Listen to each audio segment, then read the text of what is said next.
জীবনে কখনো হতাশ হবেন না। ফাইন্না মাআল উসরি ইউসরা, নিশ্চয়ই কষ্টের সাথে স্বস্তি আছে। ইন্না মাআল উসরি ইউসরা, অবশ্যই কষ্টের সাথে স্বস্তি। যখন আপনি চুপচাপ থাকবেন, খুব বেশি কথা বলবেন না, বেশি অপ্রয়োজনীয় কথা বলবেন না, প্রয়োজনীয় কথা বলবেন, আল্লাহর পক্ষ থেকে আপনার কলমের উপরে ইলম আসবে, ইলমে লাদুন্নি আল্লাহর পক্ষ থেকে আসবে ইনশাআল্লাহ। দেখবেন ঠান্ডা কথা চিন্তা করলে সুন্দর গোছানো চিন্তা করা যায় না, এলোমেলো হবে না চিন্তা উন্নত হবে।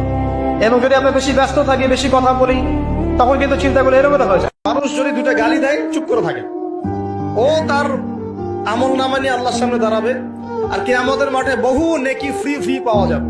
এটা কি জানেন? কিয়ামত অনেক নেকি বিনামূল্যে ফ্রি ফ্রি আসবে আমল নামায়। কেন আসবে বলি হাদিসটা।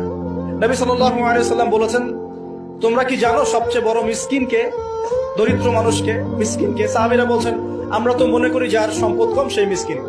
নবীজি বলছেন, না, প্রকৃত মিসকিন সে ব্যক্তি নয়। প্রকৃত মিসকিন সে ব্যক্তি যে কিয়ামতের মাঠে উঠবে উহুদ পাহাড়ের সমান নেকি নিয়ে উঠবে। উহুদ পাহাড় দেখেছেন তো? বিশাল পাহাড়। উহুদ পাহাড়ের সমান নেকি নিয়ে উঠবে, নামাজের নেকি, যাকাতের নেকি, হজের নেকি, ওমরার নেকি, বিভিন্ন নেকি। কিন্তু দেখবে সামনে বহু মানুষ দাঁড়িয়ে আছে। কেন দাঁড়িয়ে আছে? কারো কাছ থেকে টাকা নিয়েছে, টাকা শোধ করে নাই, কাউকে গালি দিয়েছে, কাউকে অন্যায়ভাবে অপবাদ দিয়েছে, কাউকে আঘাত করেছে, কারো উপর জুলুম করেছে, ইত্যাদি বিভিন্ন রকম মানুষের সাথে জড়িত পাপ ছিল। ঠিক আছে? কারো গীবত করেছে, কাউকে তহমত দিয়েছে, ইত্যাদি। এখন আল্লাহ পাক বলবেন, এই ব্যক্তির নেকির যে পাহাড় আছে, এখান থেকে নেকি নিয়ে ওদেরকে দিয়ে দাও।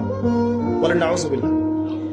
আল্লাহ পাক ছাড় দিচ্ছেন আমাদেরকে, ছেড়ে দিবেন না। কিন্তু তোমরা যারা এখন নামাজ পড়ছো না, সওম রাখছো না, হারাম কাজে লিপ্ত আছো, হারাম খাচ্ছ, এবং জেনায়, পর্নে, মাদকে লিপ্ত আছো, অহেতুক সময় নষ্ট করছো, দিনের কোনো ফিকির নাই, আল্লাহ পাক কিন্তু সবকিছু দেখছেন, আল্লাহ পাক কিন্তু সবকিছু শুনছেন।